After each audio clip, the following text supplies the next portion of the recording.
It's burning hot, we on fire. Welcome everybody back to the Retro Recap Tuesday edition, recapping Smackdown Live as we focus on the show, all the things that happened, and we're also going to get some news and notes on around the WWE. So before I get started, if you want to follow along in the discussion, you can also hashtag the Retro Recap, hashtag and follow the conversation on Twitter or any social media site that you use. So remember, hashtag the Retro Recap. We also want to focus on the video from last night. So if you missed it, it was pretty much the Monday Night Raw recap. Goldberg returns. If you haven't seen that video, I'm going to leave the link in the description below, so make sure you check that out. And if you also enjoy these recaps and commentary reviews, you can also go ahead and subscribe to the video, subscribe to me, and like the video if you want to see more content, because I'm going to try to deliver this every week. So with these recaps, if you don't know, we're going to talk about the show, get some comments and opinions so you guys can follow along in the discussion. You can also leave your thoughts in the comment section below. But let's get started. Smackdown Live has been a pretty good show for the most part in the last, I want to say, two and a half months. We've seen some new feuds, we've seen relive some old feuds, and we've also seen some great in-ring action. And tonight, the show opened up with Randy Orton coming out to the ring. And anytime Randy Orton starts off the show, you know it's going to be pretty good, because he's a big time character on SmackDown Live. And so he pretty much comes out, calls out Bray Wyatt, you know, letting him know that maybe he's a little bit more than what he thought, saying that, you know, he has actually set the Viper free with all the surprise gimmicks or whatnot, and he's pretty much saying that this fight is going to continue and that you're bringing out the best in Randy Orton.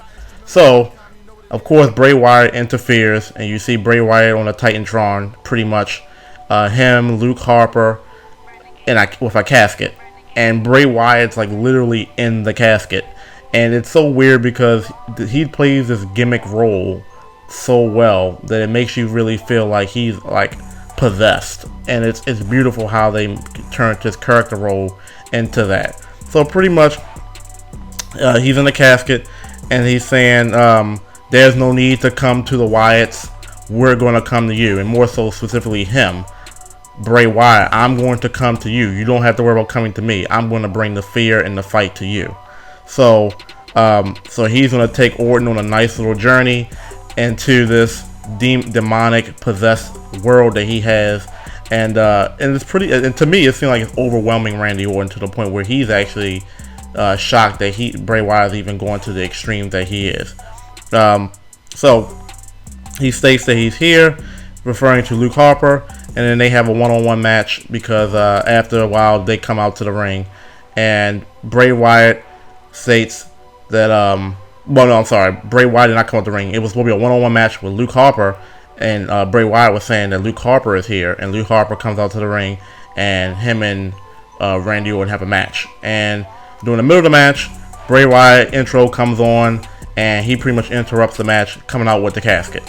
So he comes down the ramp with this big old casket, and the first thing that came to my mind is that, he's trying to put Randy Orton to sleep completely and bury him in that casket. So that's one of the first things that came to mind. I'm like, why is he bringing a casket down to the ring? But that's pretty much what happens. He comes up with the casket. He opens the casket. Fight continues. So he's trying to throw Randy Orton in the casket. They got to a point where he was really close. He was really that close to falling in the casket, but didn't go in there. So the fight continues, and Bray Wyatt wound up closing the casket. He interferes in the match, and then they were getting ready to throw Randy Orton in the casket once him and Luke Harper double teamed him, and out comes the casket is Kane. So it's funny, if you remember last week on the main event when the tag team match, it was supposed to be Bray Wyatt and Luke Harper and Kane versus Kane and Randy Orton. Randy Orton was in a situation where he needed to make a tag to Kane. Of course, the whole cinematics with the lights going out, and all of a sudden the lights come back on and Kane disappears. So it was like a little reverse psychology here, whereas Kane was pretty much came out of the casket out of nowhere, and it was just like out of nowhere, and pretty much Kane is in there, and they start throwing hands on the Wyatt family, him and Randy Orton, and the Wyatts escape. And then they pretty much the whole little cinematic again where it disappears and they escape and they're pretty much gone. So I like how they're utilizing Kane. They're putting Kane in a role that gets him on TV more often. Not to say that I want to see more Kane, because they really kind of belittle Kane in terms of his role on these shows. I know he's older, and I know he's not a full-time wrestler, but you got to give Kane some more time. I think Kane is big time if you let him just be what he really is, and that's the demonic force that he is. But I like Kane because when he first got drafted to SmackDown, they weren't really utilizing him because they had the draft and they wanted to focus on the other characters. So Kane was kind of like left behind. But he's been in a few main event matches, but he's never been in a continuous feud on SmackDown until now with Bray Wyatt and the Wyatt family. So I like how this is going. So the match ends in nothing because the match never really did anything. It was a disqualification because Bray Wyatt interfered in the match. So then we have AJ Styles backstage, and he's pretty much saying that this match versus James Ellsworth is a disgrace because of last week, that he shouldn't even got the win. Of course, we all know Dean Ambrose was a special guest referee. So with that being known, you already kind of knew that James Ellsworth was going to get a cheap victory somehow, some way, because Dean Ambrose was not going to let AJ Styles win that match. So pretty much he goes in there and he's pretty much saying it's a disgrace that they have a rematch for the WWE title, and that Dean Ambrose is a joke, and that James Ellsworth is not going to win. It was a land opportunity. He gave them an opportunity, and pretty much they took it and ran with it. Now he has a chance for the WWE title. So he's pretty much pissed about that, but he's going to go out there and do what he got to do to maintain the WWE Championship. So that's that. So we'll follow that down the line. I'm going to talk about that in a bit, the actual match and how it went. But now we have Naomi and Alexa Bliss. Now this little mini feud is pretty good in terms of a placeholder until Becky Lynch comes back in action to face Alexa Bliss. Now, of course, Alexa Bliss was the woman that won the five-woman Fatal 4. Five-man Fatal 4. The Fatal 5-woman match. And she came out victorious. And she was supposed to have a match with Becky Lynch for the Women's Championship at No Mercy. Becky Lynch had an injury and was forced to keep her out. So they replaced Becky Lynch with Naomi. Naomi actually beat her, which was a surprise. And so she was like, well, that can't happen again. So Alexa Bliss and Naomi have a fight. And I gotta say, Naomi's entrance has to be one of the better entrances, man or woman, in the WWE. The whole glow theme is just hot. I mean, she just does her thing every time she comes out there. And I like how they're utilizing her. They're giving her a lot of face time. They're making her seem like she's relevant and that she's a good wrestler. And she's a very good athlete. She did a springboard line salt from the ropes earlier in the match against Alexa Bliss. So she's athletic, and I'm liking how they're utilizing her, not just as some backstage woman who just gets FaceTime talking but no action in the ring. She's getting both, and I like that. So pretty much Alexa Bliss had to prove that that match in No Mercy was a fluke. And of course Alexa Bliss does win with I'm not sure what that move was called, but she pretty much does a splash move, like a half splash off the top rope, and pins Naomi. So pretty much redefining herself and letting the world know that reason why she was the number one contender in the first place by beating Naomi. So I like this little mini feud as a placeholder until Becky Lynch and Alexa Bliss fights, and who knows who's going to win that fight. So we'll see. Then we got I'm not going to talk about every match because some of these things weren't worth it. Apollo Crews in-ring action. Haven't seen Apollo Crews in a couple of weeks. So this was a breath of fresh air. I thought initially, I was like, okay, Apollo Crews is going to actually fight. Same situation like Kane, like he doesn't get a lot of face time. I think Apollo Crews is actually a good wrestler, but he's not getting that much face time as he should. And I thought he was going to get a little bit of face time against Kurt Hawkins. And that didn't happen, of course, because Apollo Crews popped him in the face. And Kurt Hawkins pretty much states that Apollo Crews messed up his in-ring debut because it was supposed to be his first match on SmackDown Live.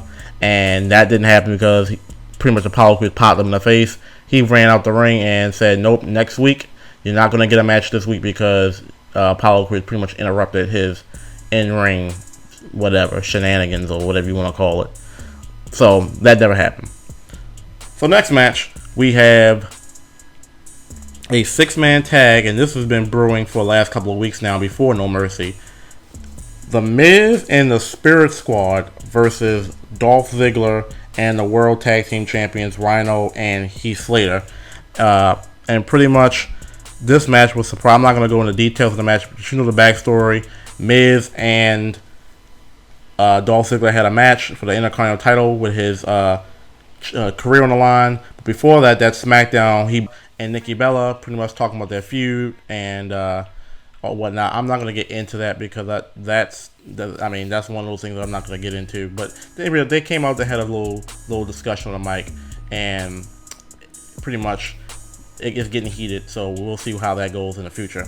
But we had Baron Corbin versus Jack Swagger, and this match, they need to make Baron Corbin seem relevant. And even though it's only Jack Swagger, this helps. This match was maybe about 2 minutes. Jack Swagger laid the beat down on Baron Corbin laid the beat down on Jack Swagger. Easy. It wasn't even close. In the days 1, 2, 3, Jack Swagger has been demolished. So I can't wait till they start putting Baron Corbin in these main event title matches, because I think he's going to be the next big thing coming out if they utilize him properly. And then finally we have the AJ Styles James Ellsworth match, and pretty much Daniel Bryan and Dean Ambrose have a backstage conversation, and he comes in his uniform expecting to be the special guest referee two shows in a row.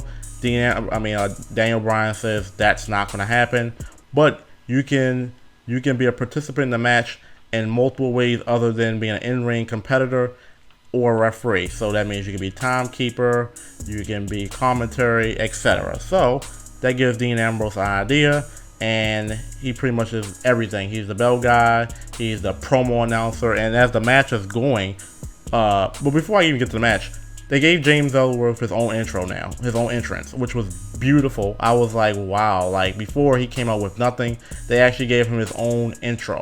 So I was like, okay, they're making James Ellsworth seem like he's important now. He was already kind of important because he beat AJ Styles, but now he beat AJ Styles, they gave him his own entrance. So we'll see the James Ellsworth character going forward. So pretty much, as typical fashion, this match was nothing special. Dean Ambrose is pretty much interrupting the match with his in-ring commentaries, promotions that he was doing for the WWE website, showing the James Ellsworth t-shirt that's actually on WWE, pretty much promoting James Ellsworth a little bit, because I think they're going to start utilizing him in some way. I don't know what role they're going to have him in the future, but you're having his own t-shirt on the website, you have to give him his own intro. James Ellsworth is going to become something, and on his resume he has that he beats AJ Styles, so he's going to become something. We don't know what it is, but pretty much Dean Ambrose pretty much interfered in the match, and really AJ Styles won the match, but they called a disqualification on AJ Styles because Dean Ambrose had the power to make that call. So pretty much James Ellsworth won, but because of how he won with a disqualification, he doesn't win the title. So, and that's pretty much it.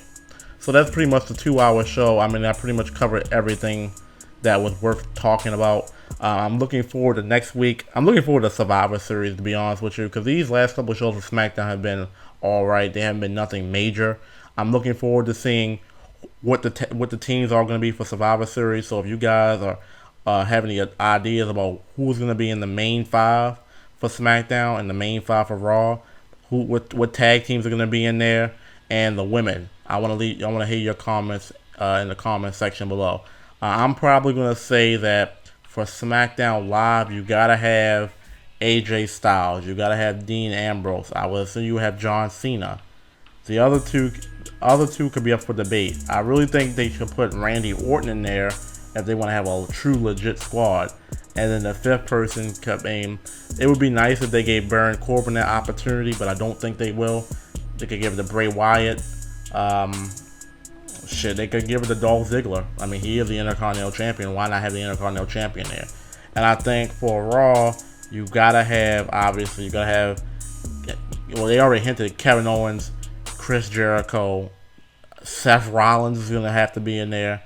Who else is gonna have to be in there? Seth Rollins. I'm drawing a blank. Because they pretty much recycle the same wrestlers over and over again. Seth Rollins and Roman Reigns. Rusev could be a possible fifth. Because I mean Rusev is big time. So those could be the options, but we'll have to see going forward. Because I don't think, obviously, Brock Lesnar most likely is going to have his match with Goldberg, so Brock Lesnar probably won't be in the 5, but I can see that being the 5. So we'll see what happens, but if you're interested in leaving a comment or following the discussion about who you think the team should be, you can also follow it, the hashtag #TheRetroRecap, or you can leave a comment on this video. And let me know how I'm doing with these videos. I'm trying to get these videos to be more of a recap and focus on things that you want to hear. So guys, let me know how everything's going, what can I do to improve and to entertain you guys going forward. So with that being said, this is your Smackdown Live Recap for October 18, 2016. This is your boy Retro. I'm out. Peace.